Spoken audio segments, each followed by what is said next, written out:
श्री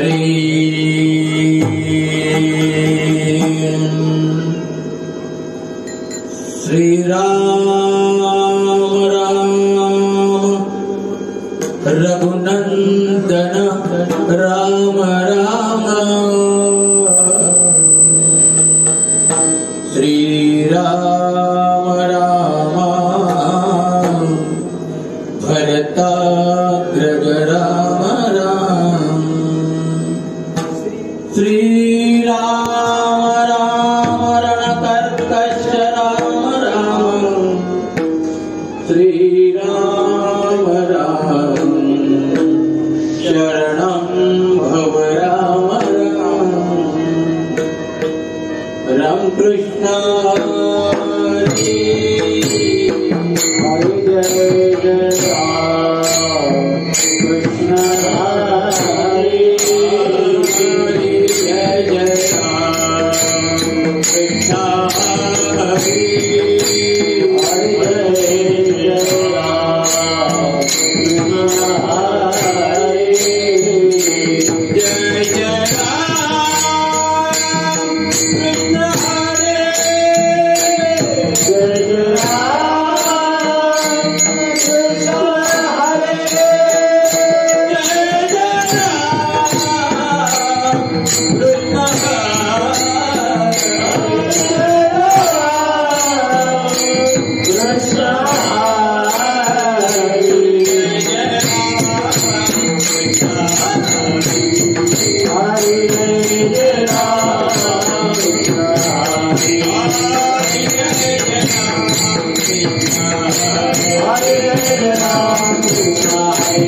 जय राम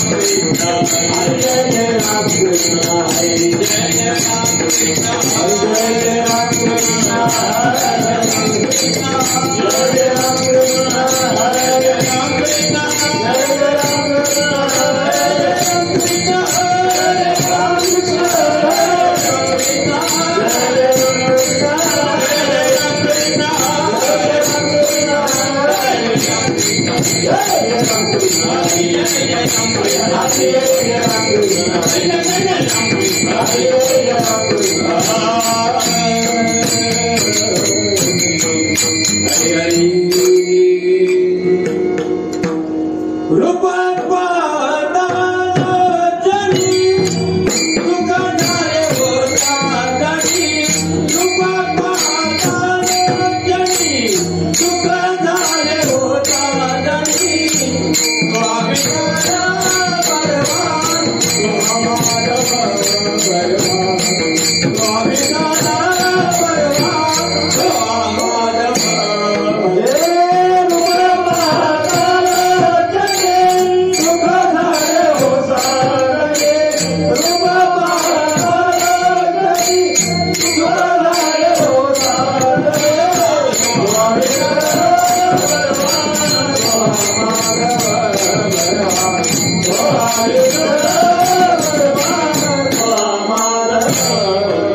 तुला तुझे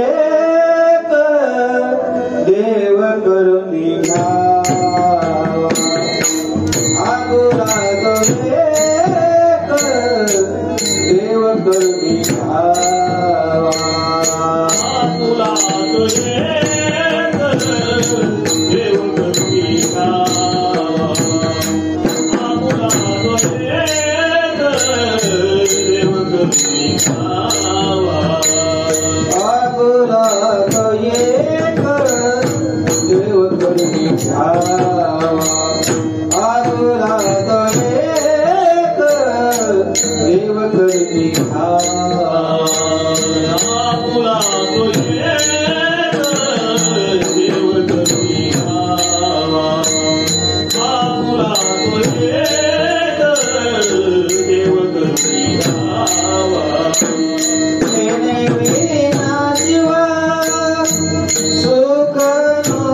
आपला तो एक देव करुणी घ्यावा, आपला तो एक देव करुणी घ्यावा,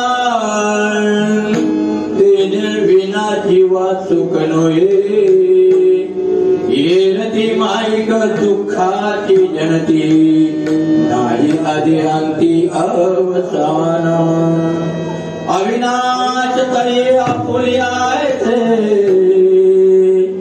अविनाश करे आपुलिया ऐसे लावी मना पिसे गोविंदाचे येरते माईक दुःखाची जनती नाही आदिअंती अवसान तुका म्हणे का मरण्याची सरे तुका म्हणे का मरण्याची सरे उत्तमची उरे कीर्ती मागे येरती माईक दुःखाची जनती नाही आदिअंती अवसान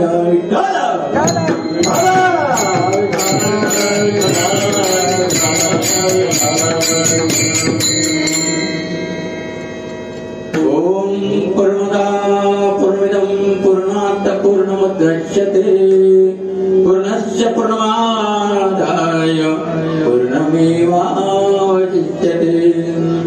मा योगपीठे तटे भीमराज्या वरं पुण्डरीकाय दातुं मनीन्द्रं समागमचित्तं तमानन्दकन्दम् परब्रह्मलिंगं भजे पांडुरंग पांडुरंगा करो प्रथम पांडुरंगा करो हरे चरण संतानिया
ब्रह्मानंदं परमसुखदं केवलं ज्ञानमूर्तिं द्वन्द्वातीतं गगनसदृशं तत्त्वमस्यादिलक्ष्यम् एकं नित्यं विमलमजलं सर्वदि साक्षिभूतं भावातीतं त्रिगुणितं सद्गुरुतं नमामि मनोजवं महारथतुल्यवेगं जितेन्द्रिय बुद्धिमत्ता वरिष्ठं वातात्मजवानरयुतं मुख्यं श्रीरामदूतं शरणं प्रपद्ये ओम नमो ज्ञानेश्वर करुणाकर दयाळा तुमचा अनुग्रह लाजलो पावन झालो चराचरी मी कला कुसरी कायतने बोलतो वचने अति भाविका एका जनार्दनी तुमचा दासो याची आस पुरवावी गुरुर ब्रह्मा गुरु विष्णू गुरुदेव महेश्वरा गुरु साक्षात परब्रह्म तस्मै श्री गुरुवे नमः सर्वमंगल मांगल्य शिवे सर्वार्थ साधिके शरण्य त्र्यंबके गौरी नारायणी नमोस्तुते मस्तके पायावती मस्तके पायावती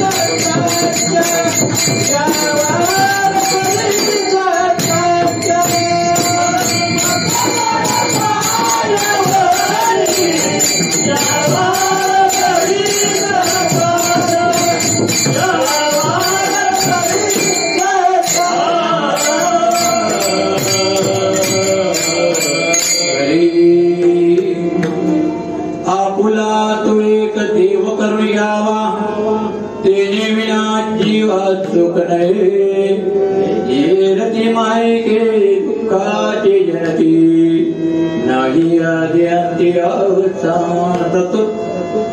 प्राप्त स्थळी कीर्तनासाठी निवडलेला अभंग.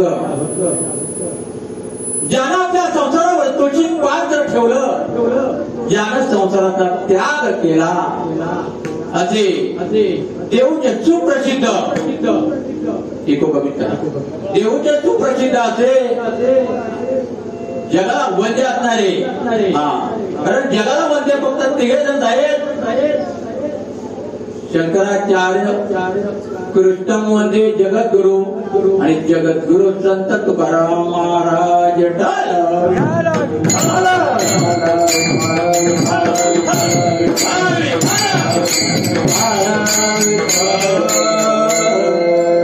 आणि अजा तुकाराम महाराज यांचा 4 चरणाचा आणि उपदेश प्रकरणातील असा अभंग आज या ठिकाणी निवडलेला आहे. या अभंगातून जगद्गुरु तुकाराम महाराज सांगतात की प्रत्येकानं आपला तो एक देव करून घ्यावा, आपला तो देव करून घ्यावा नाही सांगितलाय का? कारण आपला तो एकच, आणि एक जर एका देवावर जर आपली जर भक्ती असेल किंवा निष्ठा असेल तर तो देव आपल्याला प्रत्येक वेळी आणि काय करत असतो, तो आपल्याला आपल्या संकटाला आणि धावून येत असतो. आणि धावून आल्यानंतर आपला तो एक देव करुणेला देवने विना जीवा सोकू नये. इतर जर आपण इतर देवांना जर आपण जर सर्वांचं जर ध्यान केलं तर त्याच्यापासून आपल्याला सुख मिळेल याची गॅरंटी नाही. जर आपण एकच जर देव केला आणि त्याची सुद्धा आपल्याला काय होणार आहे, आपल्याला सुख आनंद आणि प्राप्त होणार आहे. दुसऱ्या चरणाचं आहे की येरती माईक दुःखाची जनती. येर, येर म्हणजे कोण? येर म्हणजे अहंकार. माईक, माईक म्हणजे हे माईक नाही. माईक म्हणजे नाती गोती. येरती माईक बघा, हे अहंकार रूपी नाती गोती आणि आपली जर असतील ती आपल्याला दुःखदायक ठरते. नाही आधी अवसान. आणि ती जर अहंकार रूपी जर माणसं जर आपल्याला जर असतील तर त्यांना तेवढं सामर्थ्य त्यांच्या अंगात असेल, मला हे काय सांगता येणार नाही. तिसरा त्यांना सांगतात अविनाश करे आपल्याचे लावी मना पिशे गोविंदाचे. अरे भगवंतांनी आपल्याला हा देह दिलेला, हा देह कशासाठी दिलेला आहे? देह दिला याचा आपण काहीतरी सार्थक करावं आणि याच्यासाठी अविनाश आपल्यासारखा. कारण आपल्याला जो हा देह भेटलेला आहे आणि तो देह कसा भेटेल आपल्याला 84 लक्ष एवढी फिरून हा मानव देव भेटलेला आहे. आणि म्हणून त्याने सांगितलं की या जन्मात आपण काहीतरी सार्थक करायला पाहिजे. आणि जर आपल्याला सार्थक करायचं नसेल तर आपण कमीत कमी लावी पिसे म्हणा गोविंदाचे.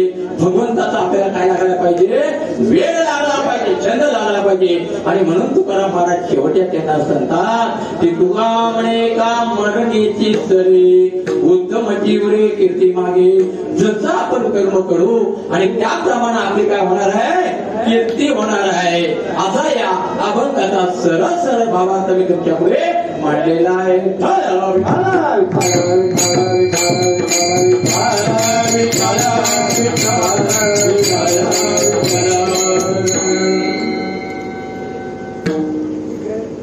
आणि या ठिकाणी प्रत्येक माणसाला आणि कशाची अपेक्षा असतो, सुखाची. प्रत्येक जण आणि सुखासाठी आणि काय करत असतो, तळमळ करत चालत असतो. पण आपल्याला वाटतोय की बाबा या ठिकाणी सुख आपल्याला कुठे भेटणार आहे, आपण सुखाच्या शोधात असतो. पण आपण जास्त आपल्याला वाटतोय की आपल्याला काय म्हणजे संसारात सुख भेटेल. अहो जर संसारात जर सुख भेटत असता तर तुकाराम महाराजांनी काय संसाराला त्यांनी फटकला हा संसार, लाताडीला संसार. तुकाराम महाराजांनी संसार केला नाही केला असं म्हणत नाही, पण तुकाराम महाराजांना जाणीव पडली की बाबा या ठिकाणी आपल्याला संसारात राहून सुख नाही. कारण जर आपल्याला सुख जर प्रत्येक जण सुखासाठी काय करत असतो, तळमळ करतो. पण त्यांना हे माहिती आई हा संसार सुखाचा विचार नाही कुठे.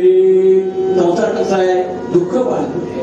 मग या जर आपल्या संसारात दुःख बांधलेले संसार आहे, मग एवढं आपल्याला माहिती आहे तरी पण आपण सुखासाठी काय करतो? त्यासाठी तळमळ करायची आहे.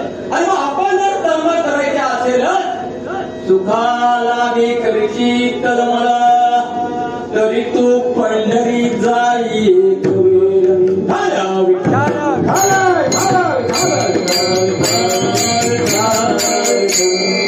आणि म्हणून हे बा सुख आपल्या जवळच आहे. तुझाय तुझ पाची परी तू जागा चुकलाची. आपल्याला शेवाळ सर्वांना माहिती आहे. आणि खालीपण भागात बोलल्यानंतर शेवाळचं प्रमाण जास्त. पण त्या शेतामध्ये शेवाळ असतं बघा, पिकाच्या चौथी शेवाळ असतो. पण आपण शेवाळाच्या खाली पाणी आहे याचा शोध घेण्यासाठी आपण काय म्हणतो? इकडे तिकडे काय करतोय? फिरत असतो. पण जर आपण तो अंकार रूपी जर काही शेवाळ बाजूला गेला तर आपल्याला ताबडतोब पाणी भेटतोय की नाही? पण त्या ठिकाणी आपण काय करतो? नुसतंच म्हणतोय पाणीच नाही, पाणीच नाही, पाणी. पाणी आपल्यालाच कुठं? आणि त्याच्यावरती काय आलेलं आहे? ते फक्त शेवाळ बाजूला करायचं आहे. बस झाली आपल्याला सुखाची प्राप्ती. आणि म्हणून सुख आपल्याला प्राप्त व्हावं म्हणून आपल्या माहितीचा मी दृष्टांत सांगतो. पहिला दृष्टांत मी आपल्याला सांगतो शबरी मातेचा. आपल्याला माहिती आहे शबरी मातेनं वयाच्या 12व्या वर्षी ज्यावेळी शबरी माताचं लग्न ठरलं आणि हळदीच्या दिवशी तिनं काय पाहिलं? 100 कोकणाची दावण पाहिली. आणि दावण पाहिल्यानंतर शबरीच्या मनाला असं वाटलं नाही की बाबा ही दावण कशासाठी असावी. आणि म्हणून तिनं आपल्या वडिलांना ठरलं बाबा हे जे तुम्ही 100 दावण या ठिकाणी जे काही बांधलेला प्राणी हे कशासाठी? बाबाने उत्तर दिलं शबरीला की बाळ हे जी दावण आहे हे मी कशासाठी आणलं माहितीये तुला? अगं संध्याकाळी आज आपली तुझी काय आता हळद आहे आणि त्या हळदीसाठी या 100 प्राण्यांचा काय दिला जाणार आहे? बळी देणार आहे. आणि बळी दिला जाणार आहे. आणि त्याच्यामुळं हे या ठिकाणी काय केलेले एवढं शब्द ऐकलं शबरी. आणि शबरीने त्या तिथून रामदास महाराजांनी शुभमंगल सावधान झाल्यावर पळून गेले. पण शबरी माता हळदीच्या दिवशी काय केली? जंगलात पळून गेली. पळून गेल्यानंतर ती त्या ठिकाणी माता ऋषीच्या आणि आश्रमाची काय करायला गेल्या? झाडलोट करायला गेल्या. अशी बरीच वर्ष गेली. परंतु तिच्या मनामध्ये एकच ध्येय होतं की कधीतरी प्रभू रामचंद्र आणि मला भेट द्यायला येणारच. जब जब मैं राम जी का शबरी के कुटिया कपावत होगा. जब जब राम जी का आवन होगा, शबरी के कुटिया कपावत होगा. जब जब राम जी का आवन होगा, शबरी के कुटिया कपावत होगा. जब जब राम जी का आवन होगा, शबरी के कुटिया कपावत होगा. आएंगे आसते खाओगे मीठे मीठे पेड़ा में हाथों से खिलाओगे. साथ साथ रंगूंगी का दर्शन होगा, शबरी के कुटिया कपावत होगा. जब राम जी का आवन होगा, शबरी के कुटिया कपावत होगा. माहित होतं की प्रभू रामचंद्राची मी एकनिष्ठ भक्ती करतोय. आणि एकनिष्ठ भक्ती केल्यामुळं आज ना उद्या कमीत कमी शबरी किती वर्षांनी वाट पाहिली हो? वयाच्या 80व्या वर्षेपर्यंत. आणि शबरीला काय होती? खात्री होती. आणि म्हणून त्याच्यासाठी शबरी मातेने माझा भगवंत येईल, माझा प्रभू रामचंद्र येईल आणि त्याला काहीतरी काय करायला पाहिजे? आपण खायला आता त्या ठिकाणी काय जेव्हा खायला असतील म्हणून शबरीनं जाऊन काय केले आणलेले आहेत बोरं आणलेले आहेत आणि बोरं आणल्यानंतर तिला वाटली माझा भगवंत एवढ्या वर्षांनी माझ्या आज पडलं कोणी पाय लावणार आहे तेव्हा आंबट बोरं देऊन चालेल का म्हणून प्रत्येक गोड गोड असावा म्हणून प्रत्येकाला काय करावं लागलं टाकलं तिने प्रत्येक एक गोड टाकला आणि एक गोड टाकून आणि ती बाजूला ठेवायची जसं प्रभू रामचंद्र आणि लंकेवर विजय मिळून ज्यावेळी आले त्यावेळी सर्वांना मान सन्मान दिला पण मारुती रायाला काहीच दिलं नाही. सीताबाई म्हणतोय स्वामी अहो या ठिकाणी प्रभू रामचंद्रासाठी मारुती रायानं अहो काय केलं नाही. अहो तुम्ही सर्वांचा सत्कार केला पण मारुती रायांचा सत्कार नाही केला. स्वामी रामचंद्र म्हणतात तिथे अगं तो सत्कार केला लोक आहे काय तो कोण आहे आपलाच माणूस आहे. ते म्हणे मला काय समजत आहे तुम्हाला नाही देता येत ना मी देतो. आणि सीतेनं काय केला नवरत्नाचा हार आणि कोणाला दिला मारुतीला दिला. मारुतीला दिल्यानंतर त्या नवरत्नाचा हार मारुतीने स्वीकार केला पण ताबडतोब तिथल्या तिथं काय केलं मारुतीने एक एक मणी फोडायला लागला आणि फोडायला लागल्यानंतर त्या ठिकाणी पाहायचा तो आणि काय करायचा फेकून द्यायचा. सीता म्हणता अरे बाबा एवढा नवरत्नाचा हार मी तुझ्यासाठी दिला अरे तुझ्या स्वामीने तुला तो नवरत्न म्हणजे काहीच बक्षीस दिलं माझ्या तर का तर माझा जो खराब शोध लावला असेल तर कोणी लावला मारुती तो लावलेला आणि त्याच्यासाठी माझ्याकडून मी तुला स्वतंत्र बक्षीस दिलेलं होतं आणि तो आता ते फेकलं. तेव्हा त्यांनी काय उत्तर दिलं मारुतीरायाने की ज्याच्यामध्ये राम नाही त्याचा मला काम नाही. तसं या ठिकाणी सुद्धा शबरी मातेनं आणि ती बघा उष्टी बोर पण ती का तर माझ्या प्रभू रामचंद्राला आणि आंबट बोर नको आहे आणि म्हणून त्या ज्यावेळी प्रभू रामचंद्राचं आणि आगमन झालं आणि आगमन झाल्यानंतर त्यावेळी काय केलं त्या शबरी मातेनं आणि तिला ती बोरं खायला दिली. आता बोरं खायला दिल्यानंतर लक्ष्मण नुसता इकडे काय करत होता लक्ष्मणाला क्रोध आला होता पण क्रोध येऊन तरी कारण बोरं कोणासाठी आणली होती प्रभू रामचंद्रानं आणि ती बोरं काय झालेली आहेत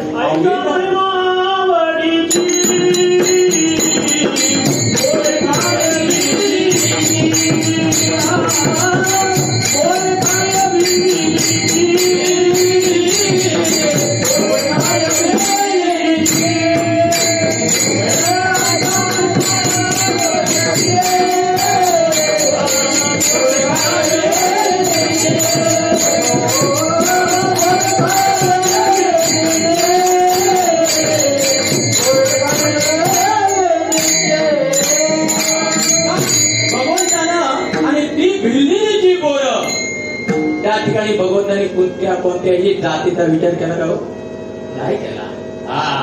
पण शबरी मातेनं आपल्या मनात एवढी माणसाला काय पाहिजे गॅरंटी पाहिजे आणि गॅरंटी आहे आणि म्हणून काय झालेलं आहे ताबडतोब भगवंत बऱ्या 80 वर्षांनी म्हणा आणि तो शबरीच्या काय कर्णकुटीत आलेला का कारण शबरीनं काय केला होता आपला तो एक देव करून घ्यावा एक देव केला दुसऱ्या देवाची तिने अपेक्षा केली नाही.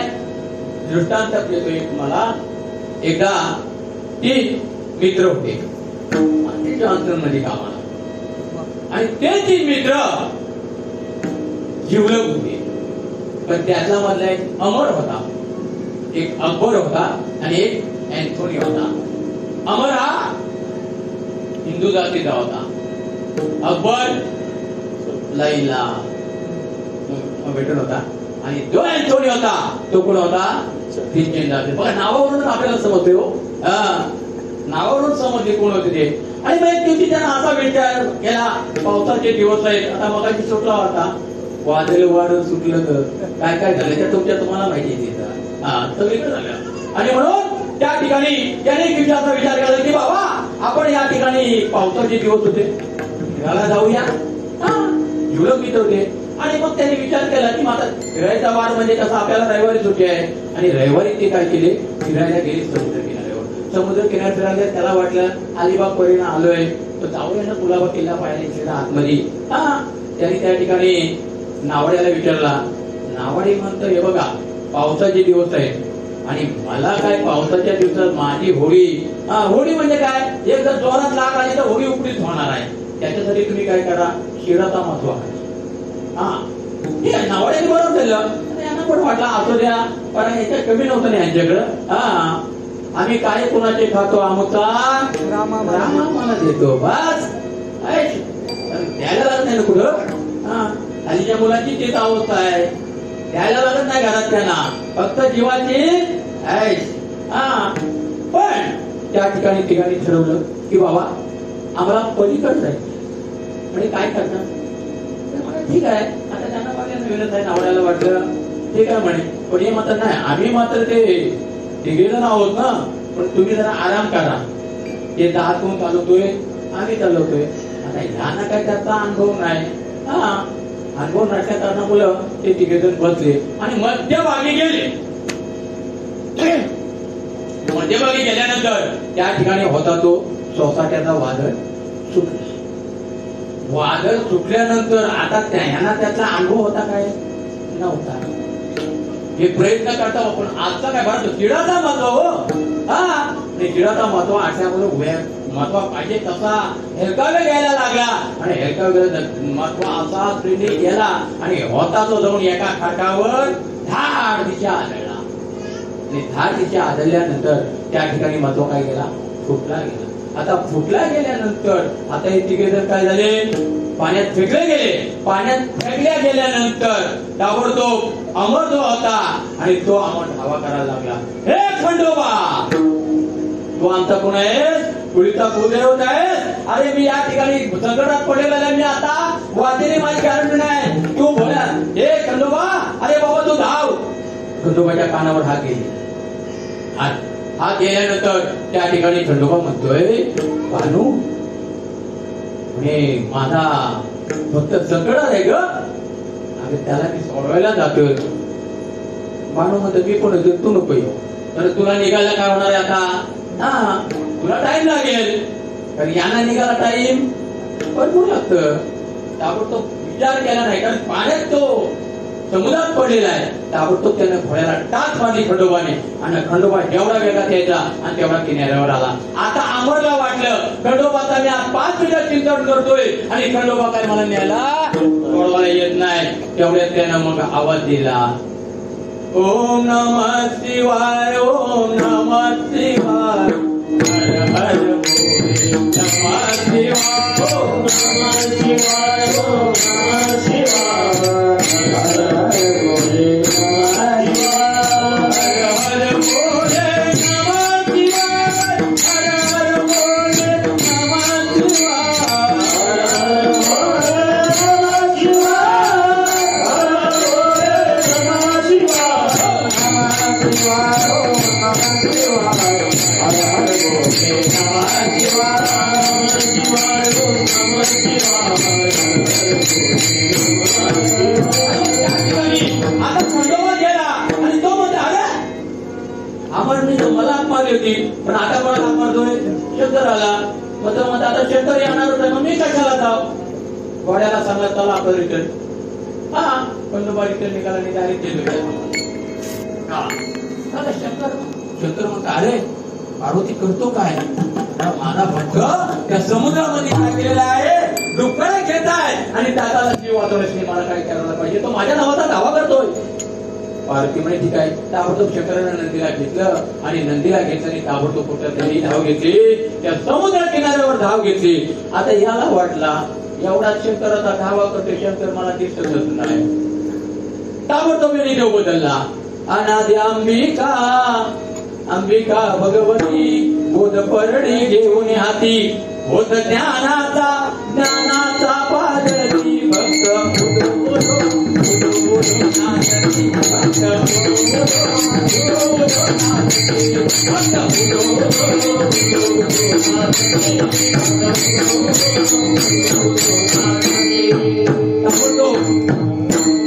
शंकर आला.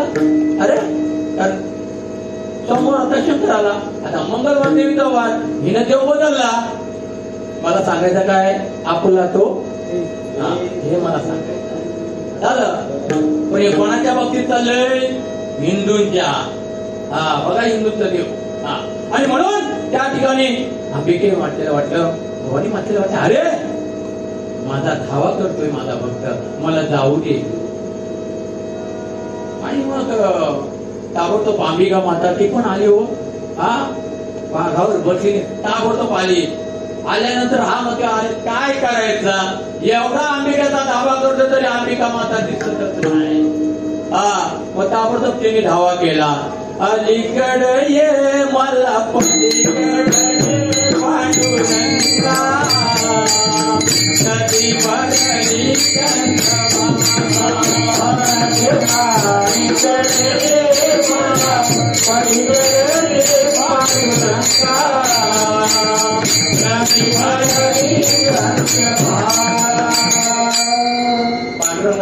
पटापट घ्यायला पण आपल्याला वेळ कमी, पटापट घ्यायला. आणि म्हणून ताबडतोब पांडुरंगाचा दावा केला. देवी म्हणतोय आता हे पांडुरंगाचा दावा केला, पांडुरंग येणार होते. तो काय सांगतोय हाय अलीकडे उभा झाला. पांडुरंग म्हणतोय रुक्मिणीला अगं करतोस काय? माझा तिकडं भक्त काय करतोय? कसा तरी जीव सामोते समुद्रात म्हणे मला जायलाच पाहिजे. ताबडतोब पांडुरंगावर बैठवणी माझा झाला. पांडुरंग आल्यानंतर आणि त्या ठिकाणी मात्र ताबडतोब याचं बदललं ते दिगंबरा दिगंबरा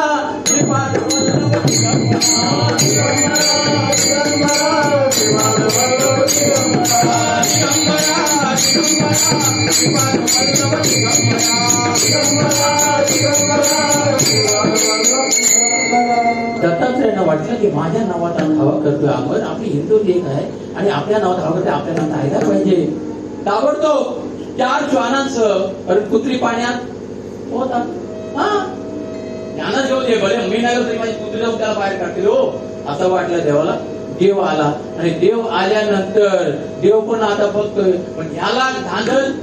ताबडतोब जय जय संतोषी माता जय जय मा. संतोषी मातेचा दावा करायला लागला. संतोषी माता आली शावर बसून. ह्याला काय टिकाव निघत नाही. बाबा एक तर आला असता तर कोणतरी काढलाच का नाही. ताबडतोब हनुमंत बली बजरंग बली सीता मार्या का जांबुवंतन निघाले लुटावया लंका. ज्यानं लंका लुटली तो माझा मारुती राय काय करी मला उचलून नेलो असं वाटलं पण नाही हो. असं करता करता होता तो आवड तलाला गेला का किती देऊ नका मारल्या. पण जो अकबर होता फक्त एकच हाक मारली ला इल्ला इल्लल्लाह अल्लाह बोलल्यानंतर ही जी काय सरकारला जो जहाज आलेला होता आणि त्या जहाजातून एक फळी बाजूला सटकली होती. ती फळी आली आणि ती कोणाजवळ आली? त्या अकबर जवळ आली. अकबर त्या फळीवर झोपला आणि किनाऱ्याला जाऊन पोहोचला. इकडं अँथोनी पण उत्तऱ्या मारत होता. त्यांनी पण आणि धावा केला कोणाचा? हो माय हिरज. ताबडतोब आणि त्याच जहाजाच्या 2 फळ्या होत्या पण मध्यभागी काय होता? त्या फळीला खिळा होता आणि ती फळी अधिक आकाराची झाली. याची प्रताचं चिन्ह. आणि ती फळी येऊन आणि त्या अँथोनी जवळ भेटली आणि अँथोनी जवळ भेटल्यानं अँथोनी सुद्धा त्यातून वाचला. आपुला तो एक देव करुणी घ्यावा. बघा अकबर अल्लाह उमायत एकच देव केला. दोघे आले वाचले की नाही. पण आपलं आपल्या हातात दगडी वर पाय. आपला देव एक नाही. आपले देव किती? 33 कोटी नाही 33 प्रकारचे. आपण बोलतो 33 कोटी देव 33 कोटी नाही.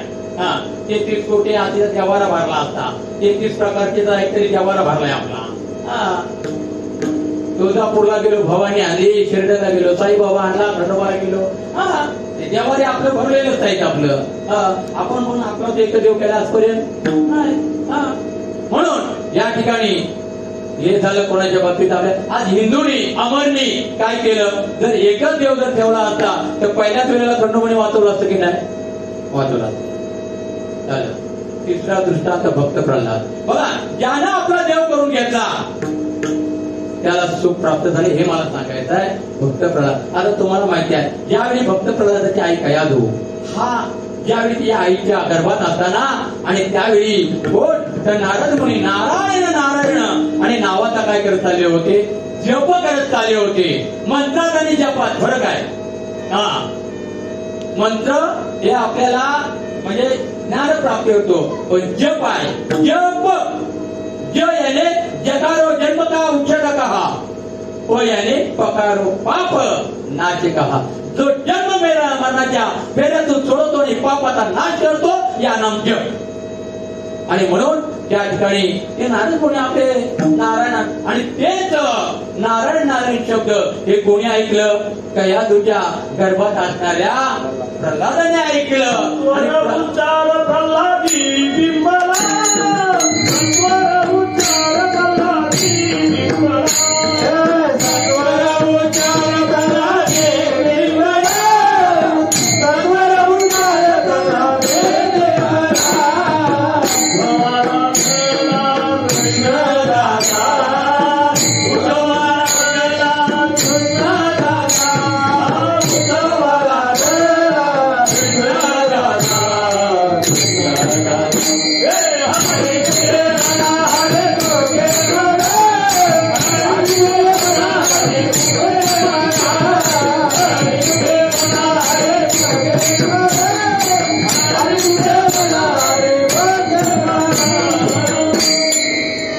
सत्वर उच्चार प्रल्हाद बिंबला बुद्धवला झाला कृष्ण दाता. सत्वर ताबडतोब नारायण म्हणजे नारद मुनीच ताबडतोब शब्द ऐकलं काय आणि ताबडतोब त्याच्यात काय झालाय, त्याने नारायण नामाचा काय केला. हा जशी प्रत्येकाला आपल्याला वाऱ्या पडायची तसा माहिती आहे, सांगायची गरज नाही. पण त्यावेळी सुद्धा एका संतांच्या बोलानं वाल्याचा कोण झाला की नाही, तिथल्या तिथं झालं की नाही. हा आणि म्हणून त्या ठिकाणी मग प्रल्हाद आणि नारायण नारायण नामाचा जप कळलं. पण प्रल्हादाचं वडील जे होतं हिरण्यकश्यपू, हा आता तो कुठल्या बोलत होता, दैत्य बोलतला. आणि दैत्य बोलत असल्यानंतर भगवंताच्या नावाला त्याला काय होती, त्याची ऍलर्जी होती, म्हणायला हरकत नाही. हा आणि ऍलर्जी असल्या कारणामुळं त्याने प्रल्हादाला सांगितलं की बाबा आपल्या कुळामध्ये भगवंताचं नाव घ्यायचं नाही. प्रल्हाद ऐके ना.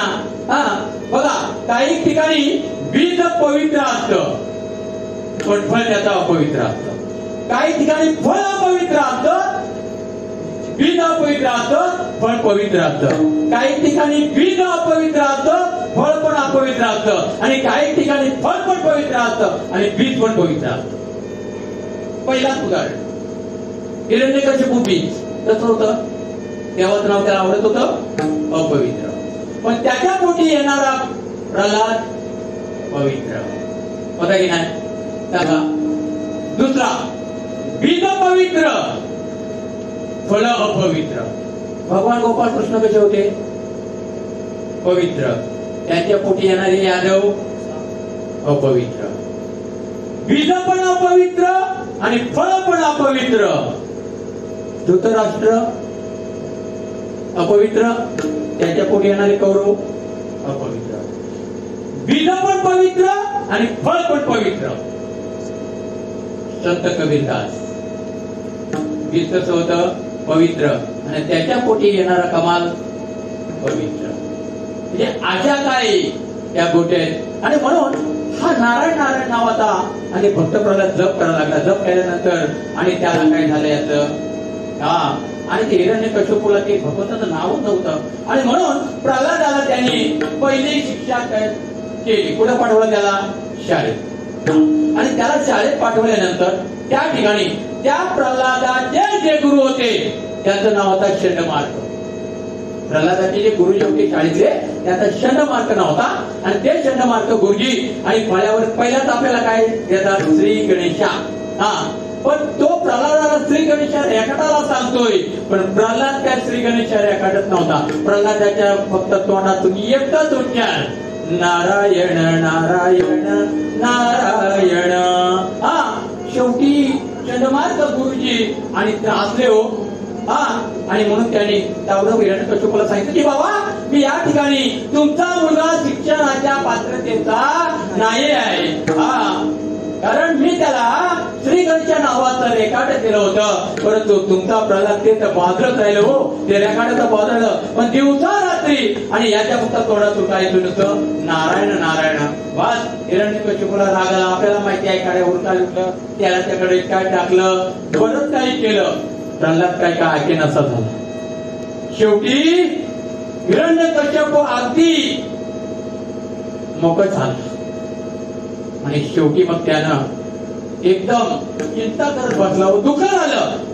आणि हिरण्यकश्यप असा आला, चिंताचे गटे चतुराई, दुःखसे गटे शरीर, ही पापसे गटे. एकदा माणसाला चिंता झाली की माणसाचं का बोलण्याचं हवं होतं ना, ते निघून जातं. एकदा का माणसाला दुःख झालं की त्याचं शरीर घट्ट, आणि एकदा का माणसाच्या हातून पाप झालं की त्याचं पुण्य संपलं. हर विठ्ठल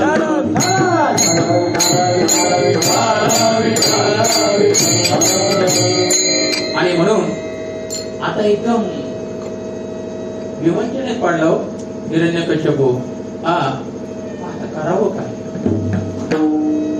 हिरण्यकश्यप विवंचनेत पडल्या असताना तेवढ्यात त्याची बहीण आली आणि आपल्या दादाचा चेहरा पाहिल्यानंतर, अरे माझा दादा एवढा म्हणजे ताकद स्वभावाचा, एकदम मधुर, अशी दादाची माझी अवस्था का? तिने विचारलं, दादा अशी तुझी अवस्था काय? तो सांगते, बाबा काय सांगू मी, माझ्या प्रारब्धात आले ती मला भोगायला.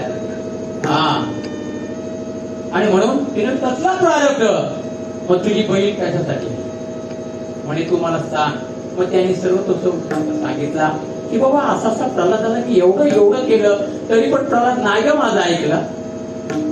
एवढंच न झाला, उद्या तुला प्रल्हाद दिसला तर बोल. बहिणीनं बघा का, कारण ती त्याची बहीण होती ना, तिला अग्नीपासून काय होतं, अग्नीचं भय नव्हतं. तिला शंकराकडून वरदान भेटलं होतं की तुला अग्नीपासून भय राहणार, भीतीच ना अग्नीपासून, पण ये त्याचा जर तू दुरुपयोग केला तर मात्र तू काय होणार आहेस, मग तू जळून जाशील. तिने सांगितलं, दादा एक काम कर, 1.5 बाय 1.5 खड्डा खोद, त्याच्यामध्ये खोबरं, समिधा, फुलं, पानं, पैसे हे सर्व टाक. आणि मग त्याच्यावर ती बसली आणि बसल्यानंतर तिने प्रल्हादाला घेतलं मांडीवर, डाव्या मांडीवर घेतलं. आणि डाव्या मांडीवर घेतल्यानंतर तिने भावाला सांगितलं, बघ मी आता याला घेऊन या खड्ड्यावर बसतोय, तू काय करशील, पहिलं मी बसलो की मग ताबडतोब काय करतो, तुम्ही आतमध्ये काय भरायचा, गवत पातोळा भरायचा आणि त्याच्यावर मोठे लाकडं रचायची. आणि लाकडं रचून झाल्यानंतर ताबडतोब तो काय करायचा, चौबत 11 फेऱ्या मारायच्या. किती? 11. का 11 फेऱ्या माहितीये? का 11 फेऱ्या? जवळच दादा मी नाव सांगितलं तुम्ही ओळखणार की काय दृष्टांत आहे हो.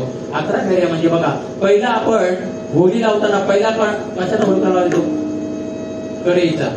आता नाही लावत, पहिला कढईचा प्रतिपदेला. आणि नंतर 5 दिवस काय करायचो, आराम द्यायचो. आणि मग 6व्याला आपण कसा उलगडा जातो, सावरीचा.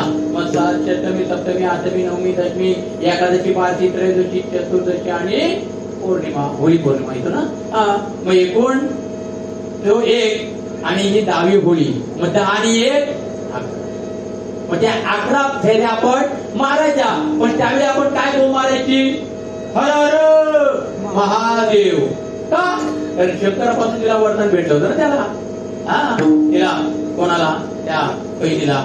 आणि मग पण दोघा तिघांनी मधल्यामध्ये वाईट शिव्या द्यायच्या की जेणेकरून हा नारायण जप करता आला ते त्या वाईट शिव्यांमुळे का होणार आहे, त्याच्या जापामध्ये खंड पडणार आहे. आणि खंड पडल्यानंतर तो सुद्धा माहिती का जळून राहणार. एवढं सांगितलं आणि एवढं सर्व केल्यानंतर मग ताबडतोब ते प्रज्वलित केली समयनं वातीनं.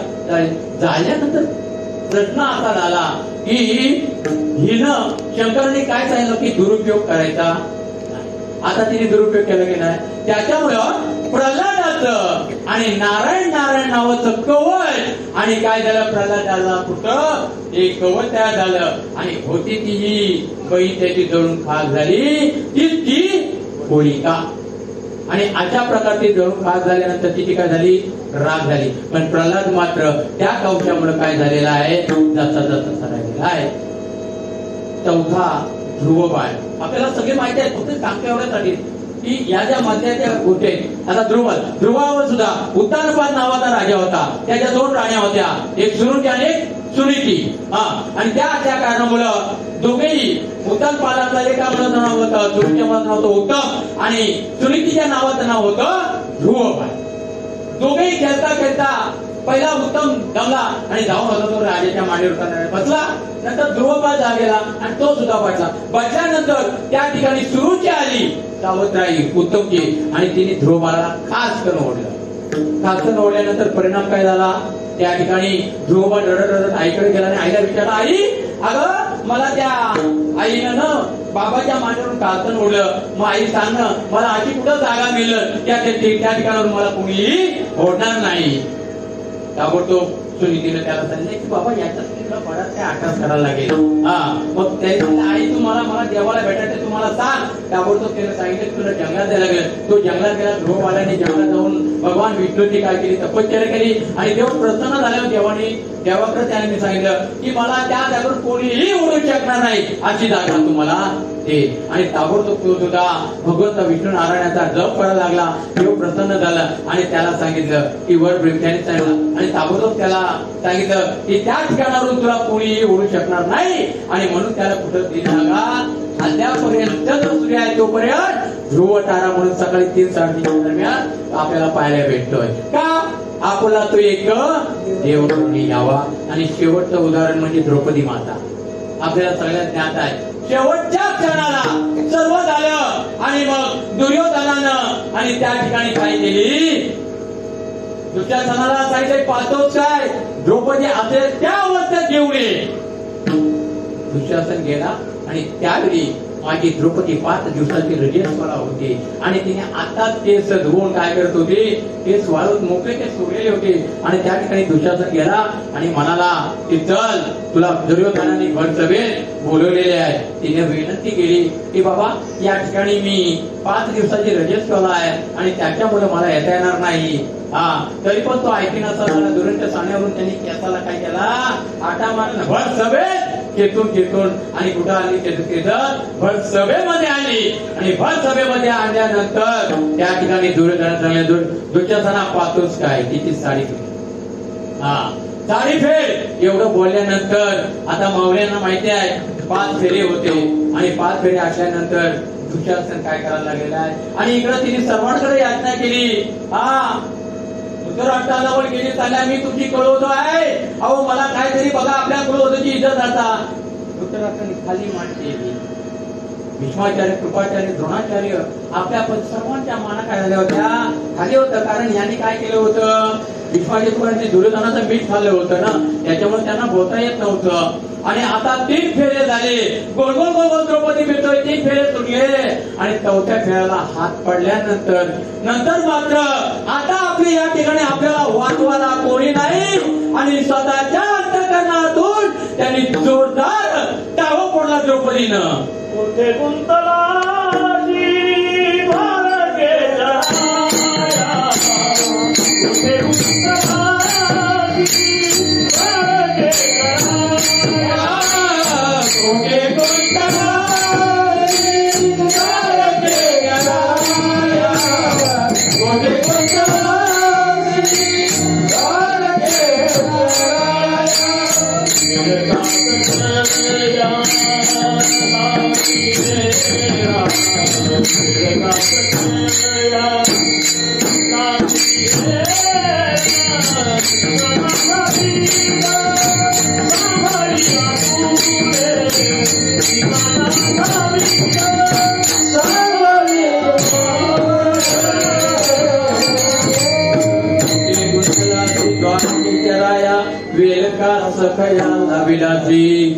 देवानी शब्द ऐकलो.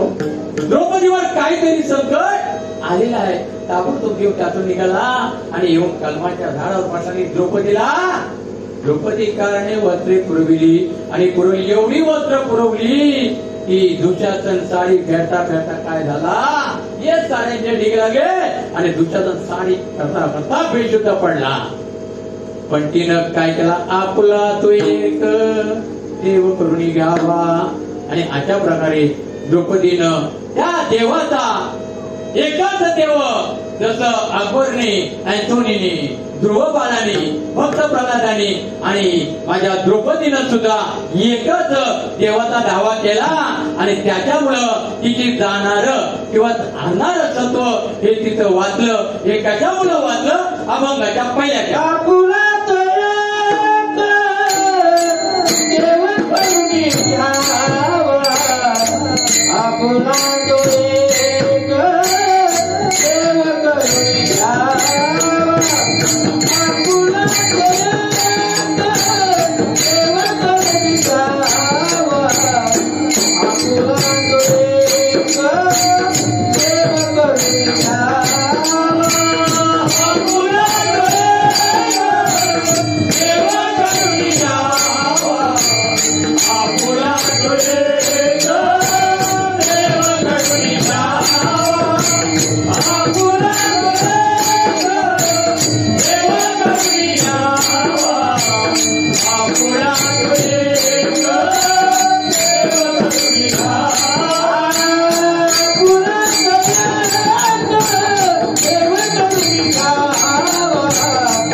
आणि दुसऱ्या अपघात करावा जातात. ये रती माईक दुःखाची जनती. येर याचा अर्थ अहंकार आणि माईक याचा अर्थ नादिकी. ये रती माईक दुःखाची जनती. ये अहंकार.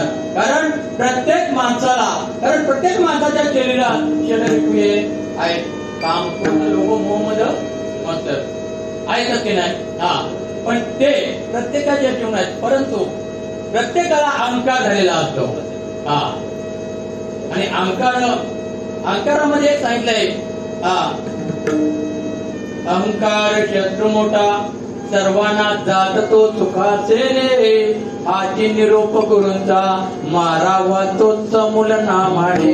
जर अहंकार आपल्या या शरीरमध्ये जे शरीराचे आपल्या देहामध्ये अहंकार आहे ते जर आपल्याला घालवायचं असलं तर तो कशाने जाणार आहे, मारावा तो समूळ. भगवंताचा नाम चिंतनाने आपल्याला अहंकार घालवता येईल. पण या ठिकाणी प्रत्येकाला याच्यामध्ये सांगितलेलं बघा, स्वर्गरुण मध्ये धर्मराजाला भगवान शंकरने सांगितलेले होते पुण्य देई तो स्वर्गी जाईल येर द्यावगे. येर म्हणजे अहंकार. मग येर म्हणजे अहंकार बोला तर या ठिकाणी सांगा तुम्ही धर्मराजाला अहंकार होता का? नव्हता. धर्मराजाला अहंकार नव्हता. पण त्या ठिकाणी भीमाला आपल्या ताकदीचा अहंकार होता. अर्जुनाला आपल्या धनुर्धारीचा अभिमान होता, नकुलाला आपल्या सौंदर्यपणाचा अभिमान होता आणि सहदेवाला ज्योतिषाचा. पण त्या ठिकाणी द्रौपदीला अहंकार होता नव्हता. द्रौपदीला अहंकार नव्हता. हा, पण धर्मराजाला अहंकार नसताना सुद्धा धर्मराजा स्वर्गाला गेला, पण जाताना त्याला काय झालं? पायाचा अहंकार आला होता की नाही?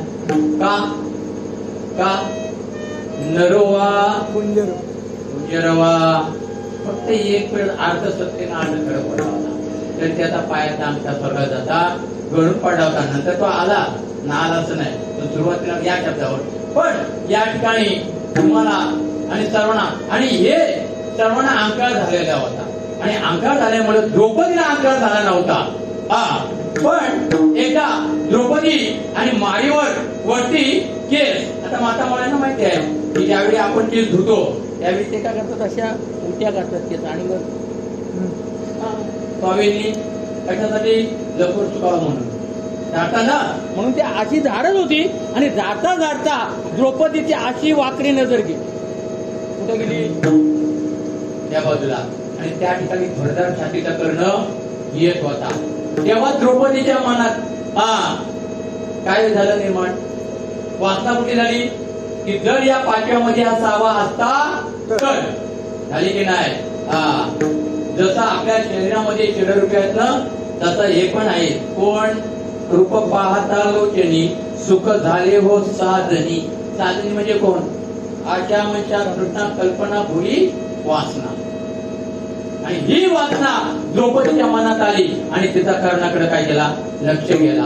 पण हे तिच्या पाची नवऱ्यांना माहिती नव्हतं. देवाला द्वारकेला समजलं, द्वारकेला समजलं की ज्या द्रौपदीचं मी आज रक्षण करतोय आणि त्या द्रौपदीच्या मनात ही वासना यावी. देव द्वारकेवरून कुठं आला?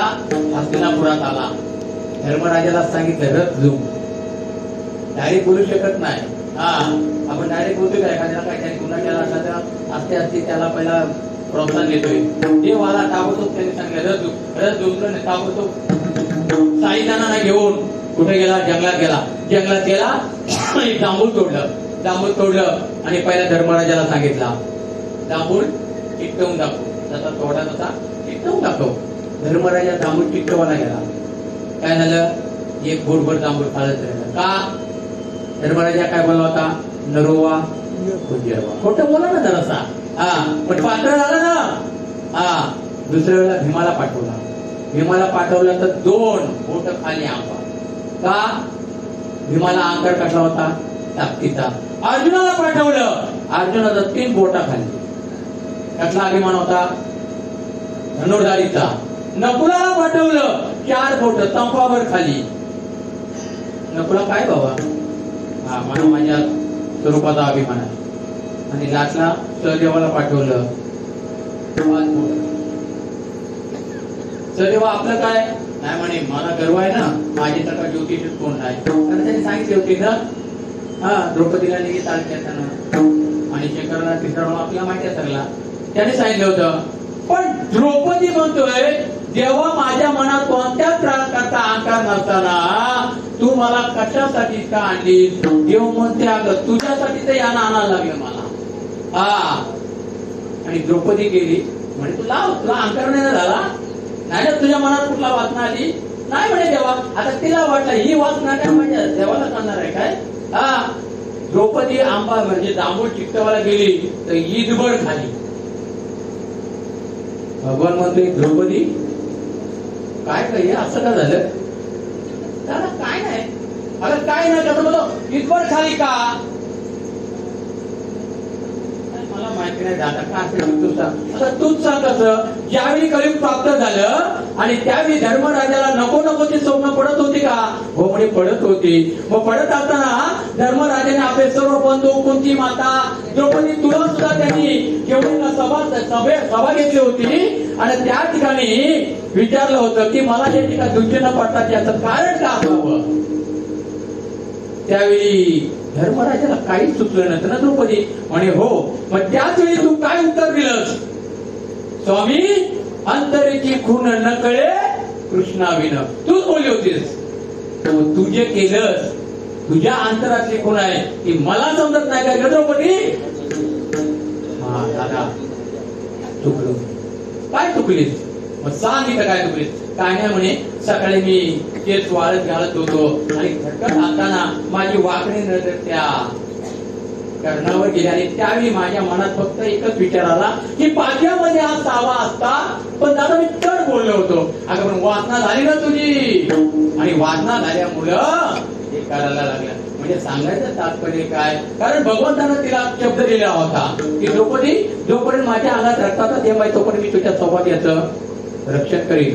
तुला मी सांगितलं होतं. मग तरी पण तुझ्या मनात ती वासना का वाटते? पापाची वासना नको जाऊ डोळा, पापाची वासना नको जाऊ डोळा, पापाची वासना नको जाऊ डोळा, पापाची वासना नको जाऊ डोळा.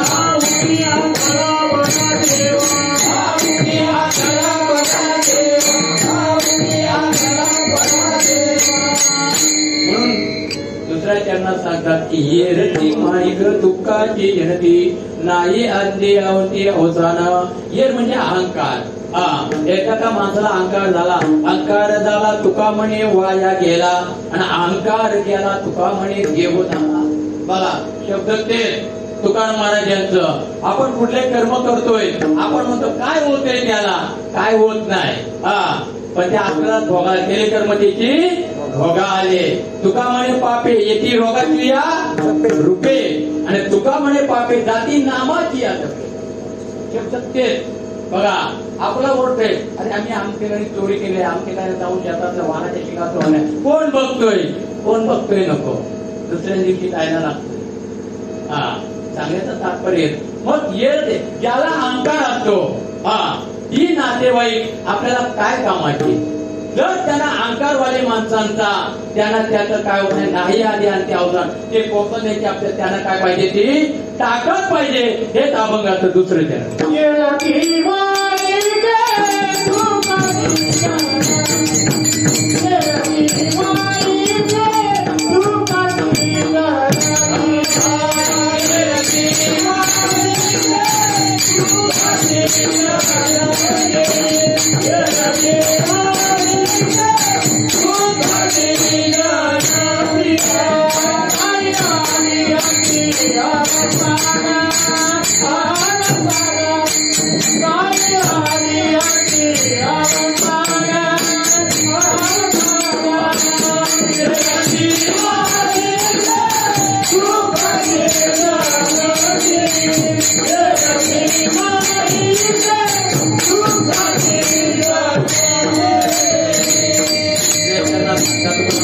अविनाश करी आपल्याचे लावी मना पिछे गोविंदाचे. देवाने आपल्याला हा जो देह दिलेला आहे देवी दिला देह भजनी गोमटा तोल्या झाला फाटा गीता. अहो देवाने आपल्याला हात जो देह, कारण आपला मातीच सांगेल की मानव देह दिलेला आहे 83,999,000 हे देव कसे दिलेले आहेत देवाने आपल्याला आरवी. फक्त त्याच्यातला एकच आपल्याला देह मानवाचा दिला. का दिला? कारण हा उभा देह जर दिला तर तो माझं काय करणार आहे. थोडस भजन करेल ना असं देवाला वाटलं. त्यासाठी देवानं आपल्याला बघा 5 कर्मेंद्रिय आणि 5 ज्ञानेंद्रिय दिलेले आहेत. आणि त्याच्यामध्ये पहिलं जे दिलं की खरोखर देवाची त्यापासून सेवा व्हावी त्याच्यामधून आपल्याला 5 जी ज्ञानेंद्रिय कर्मेंद्रिय दिलेली. आणि ती कुठली आहेत? दिलेले इंद्रिय हात पाय कान डोळे मुख बोलाया वचन दिले तो दोरीची. पण देवाला पण माहिती होत की या काय मनुष्य जाते आतीला बाळ. कारण तो कोण अहमनी सोहम माहिती आपल्याला सांगला ते मी सांगत नाही. पण मी एकच आता मुद्दा सांगतोय की आईच्या गर्भात ज्यावेळी आपली गर्भात म्हणजे 3 महिन्यानंतर ज्यावेळी आपली गर्भात म्हणजे झाल्यानंतर 3 महिन्यापासून आपला अवयव काय होतात तयार केले जातात. मग ते अवयव तयार कोण करतोय? आपण तर जातोय आतमध्ये तयार करायला. कुठला डॉक्टर जातोय? नाही. अशी कुठली फॅक्टरी आहे का हो? सांगा अशी कुठली फॅक्टरी असली तर की ज्या मातेला दिवस गेल्यानंतर 9 महिने 9 दिवस झाल्यानंतर प्रसूती झाल्यानंतर त्या तिच्यामध्ये असलेल्या रक्ताचं दूध तयार होतं. ही कोणाची केमिरा? काय फॅक्टरी कुठं? मग ती कोण करतोय? भगवंतच करतोय. मग त्याने देव त्या ठिकाणी असतो की नाही? हे दूध बनवायला पाहिजे ना. मग ते देव कोण करीतो उत्पत्ती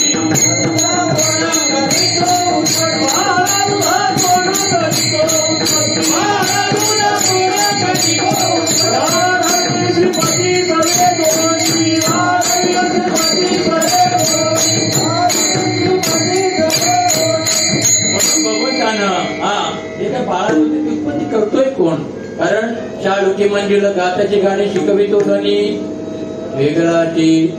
तर आपल्याला भगवंताने, आपण म्हणतोय देवाने आपल्याला शरीर दिलाय, पण ह्या शरीराची रचना करताना देवाने प्रत्येक मानवाला, बघा तुम्ही आता हा मुद्दा आपल्याला महत्वाचा आहे, प्रत्येक मानवाला देवाने या शरीराची रचना करताना प्रत्येक अवयवासाठी एक काय दिलेला आहे?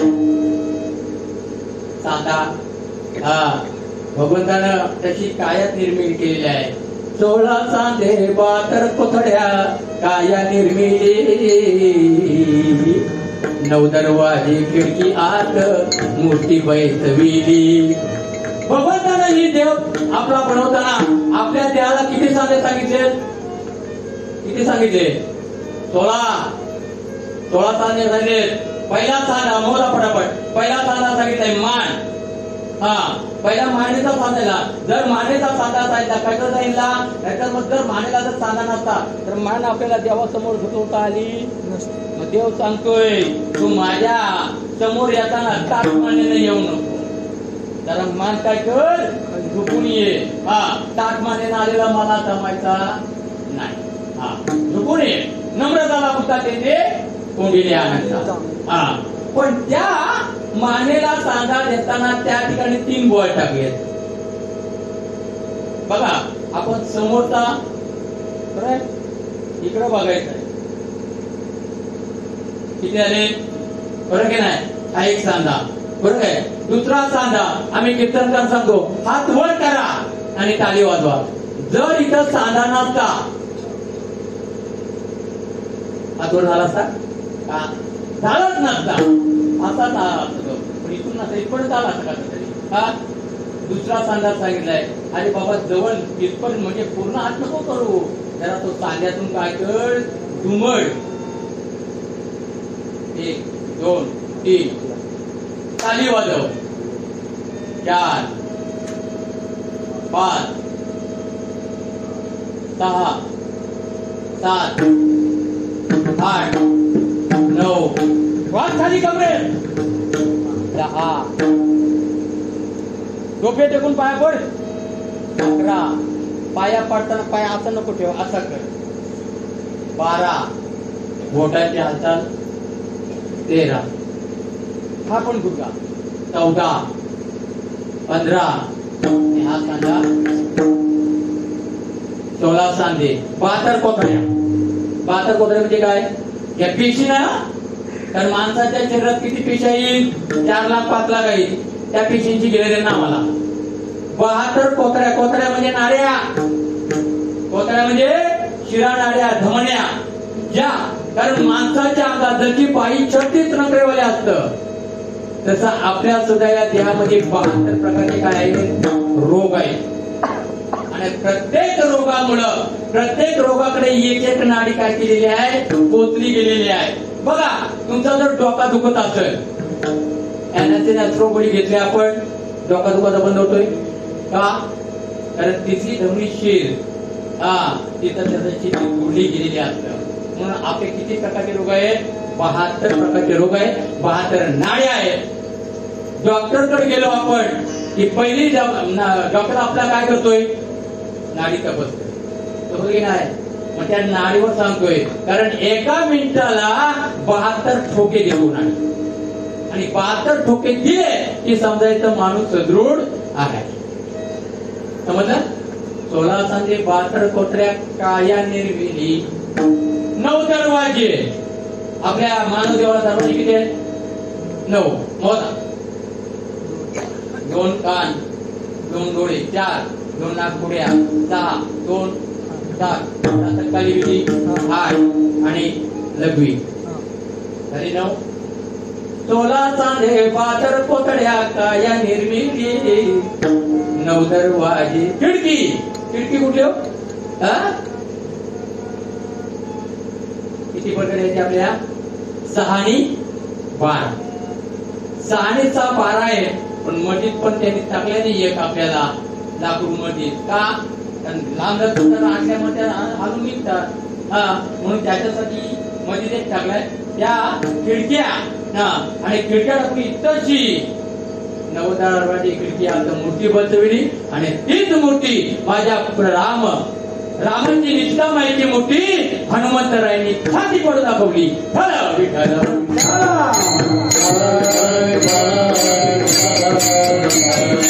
नवदरवाजे खिडकी अंत मूर्ती बैसविली 16 चांदे 72 पोतड्या काया निर्मिली 9 दरवाजे खिडकी अंत मूर्ती बैसविली.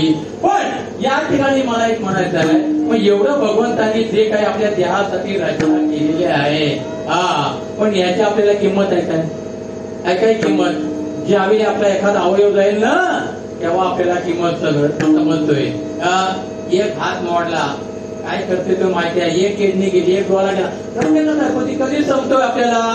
मग एवढं जर राहण्यासाठी जर आपण त्यात जर गोविंदाचं विषय म्हणजे वेळ मनाला जर लावून घेतलं तर आपला किती फायदा होईल. अभंगाचं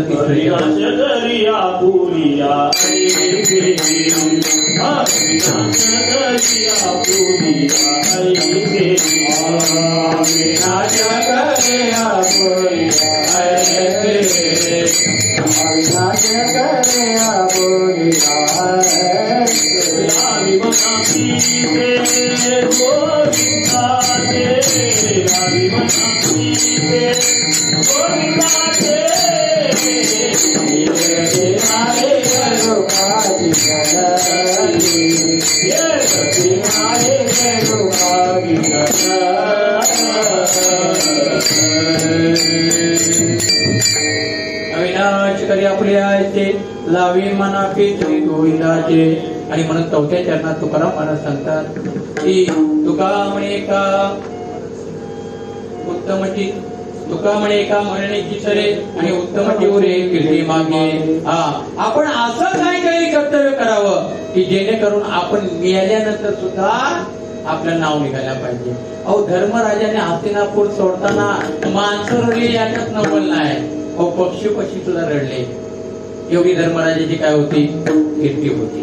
म्हणून तुकारामाने शेवटच्या मध्ये काय सांगितलं की बाबा एवढं करून आपण मरताना तुका म्हणे एका मरणीची सरे पण आपली लोकांनी काय करायला पाहिजे कीर्ती काढायला पाहिजे. कारण ऐसा पुत्र नाही गुंडा त्याचा तिन्ही लोकी किंवा उभारीला ध्वजती लोकावरी ऐशी चराचरी कीर्ती जाती. तेही निवृत्तीनाथ ज्ञानेश्वर सोपान आतापर्यंत तुम्ही सांगा ज्या माझ्या ज्ञानेश्वर माऊलीचं सोपान दादाचं निवृत्ती दादाचं मुक्ताबाईचे किती हाल केले हो. अहो ज्यानं रेडा बोलवला ज्यानं निर्जीव भिंत चालवली मेलेला माणूस जिवंत केला त्या माऊलीला त्यांना कामाला लावायला किती नाही लागत असतं. पण शेवटी माझ्या महाराजांचं ज्ञानेश्वरचं नाव काय होतं माऊली. मा म्हणजे मानवता उ म्हणजे उदारता ली म्हणजे लीनता. मी मागाशीच बोललो नम्र झाला भूता तिने कोंडिले आनंदा. टाइम नसतं लागलं पण या ठिकाणी सांगा की उभारीला ध्वजती लोकावरी ऐची चराचरी माणसाच्या काय केलाय कीर्ती आणि सगळीकडे पसरवला पाहिजे. एकदा तुम्ही म्हणाल की बाबा तुकाराम महाराज हे कोणाचे गुरु शिवाजी महाराज बरोबर आहे. वास्तविक पाहायला गेलं तर शिवाजी महाराजांचं गुरु कोण होते दादोजी कोण होते. जे भांड्याला फिरायला काठी बिठी लाठी मारा ते होते. पण आता आपला पण गुरुच आहेत ना. तर माझा गुरु हरिनाथ महाराज. पण आज ज्याच्यामुळे या गादीवर उभा आहे मी ज्याच्यामुळं या गादीवर उभा राहून तुमच्या पुढे काय मोठं त्या शब्द बोलतोय याचे माझे गुरु कोण आहेत वैकुंठवासी ज्ञानेश्वर महाराज. त्यांचीही कृपा त्यांच्या बरोबर जास्त नाही फक्त 3 वर्ष, पण जिथं कीर्तन असेल तिकडे सातारा असो, तिकडे भरणा नाक्यावर असो, रत्नागिरीला खेळ असो, सगळीकडे मात्र 3 वर्ष गेलो. बस त्याच्या कृपेने ते सर्व. आम्ही काय कुठं आळंदीला शिकायला गेलो हा, पण काय सर्वात श्रेष्ठ भक्ती कुठे सांगते? श्रवण भक्ती. हा, आणि म्हणून त्या ठिकाणी तुकाराम महाराजांच्या कीर्तनात येतात शिवाजी महाराज गेले होते. आणि शिवाजी महाराज गेल्यानंतर तुकाराम महाराज बोलणार म्हणजे ते परमार्थावर बोलणार. हा, आणि शिवाजी महाराजांचं परमार्थिक नव्हतं. परमार्थिक होते, आवड होती, पण त्यांना काय करायचं होतं? हा, आपल्या आयाबाईंची इज्जत द्यायला नको. हा, त्याच्यासाठी शिवाजी महाराजांनी हा जन्म घेतलेला आहे. हा, काशी की कला जाती मथुरा में मस्जिद होती, अगर एक शिवबा नाही होती तर सबकी संस्था होती. या टोप्या आपल्याला बघायला भेटल्या. कसल्या टोप्या असते आपल्या? गोड टोप्या असत्या ना. आणि त्यावेळी आणि शिवाजी महाराज आणि माझ्या तुकाराम महाराजांचं कीर्तन ऐकलं, आणि तुकाराम महाराजांचं कीर्तन ऐकून शिवाजी घरी आले. आणि मात्र जिजाबाईंना म्हटले, महासाहेब खरोखर आज मला तुकाराम महाराजांनी जे कीर्तन सांगितलं ना, त्याच्यामुळे असं वाटतं ना की नको मला ही घराण्याची आई. पण त्यावेळी मात्र जिजाऊंनी सांगितलं, शिवा अरे तुला जे जर तू केलंच नाही तर आपल्या आयाबाईंची इज्जत कुठे येणार आहे? चव्हाट्यावर येणार आहे. फक्त माझ्या मनात एकच आहे, हे हिंदवी स्वराज्य व्हावे ही स्त्रीची इच्छा. बस एवढंच माझं आहे. आणि एवढं बोलल्यानंतर मात्र मग शिवाजीला वाटलं की आपण यासाठी देशासाठी तरी काहीतरी करावं. आपलं नाव उत्तम जीव रे कीर्ती मागे, आपलं नाव आणि कुठं तरी काय राहावं, अमर राहावं आपली कीर्ती आणि पुढं जावी. आणि म्हणूनच सांगतो, एकच राजा इथे जन्मला शिवनेरी किल्ल्यावर, एकच राजा इथे जन्मला शिवनेरी किल्ल्यावर, माझ्या राजाचं नाव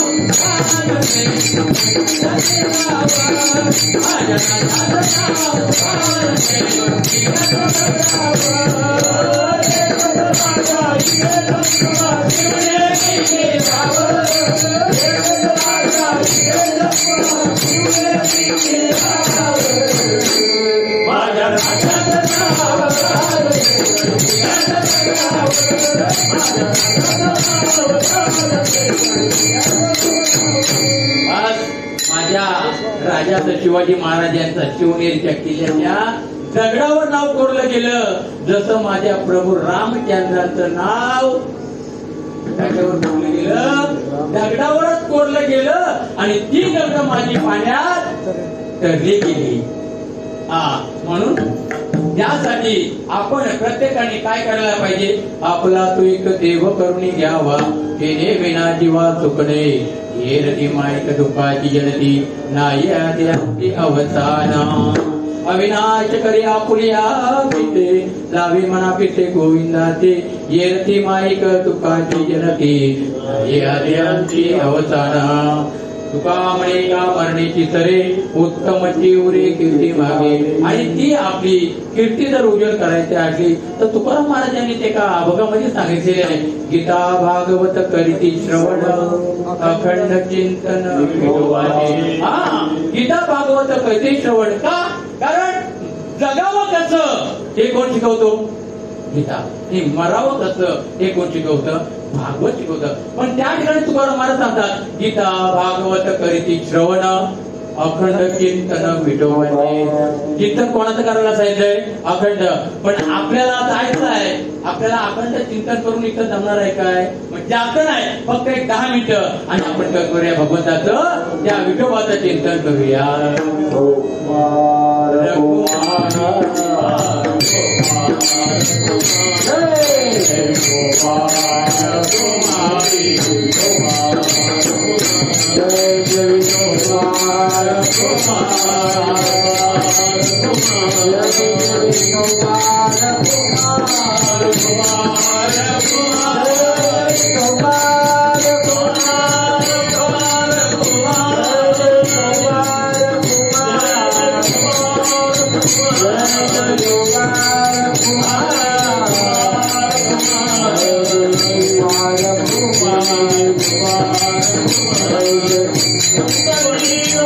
Hare तुकाराम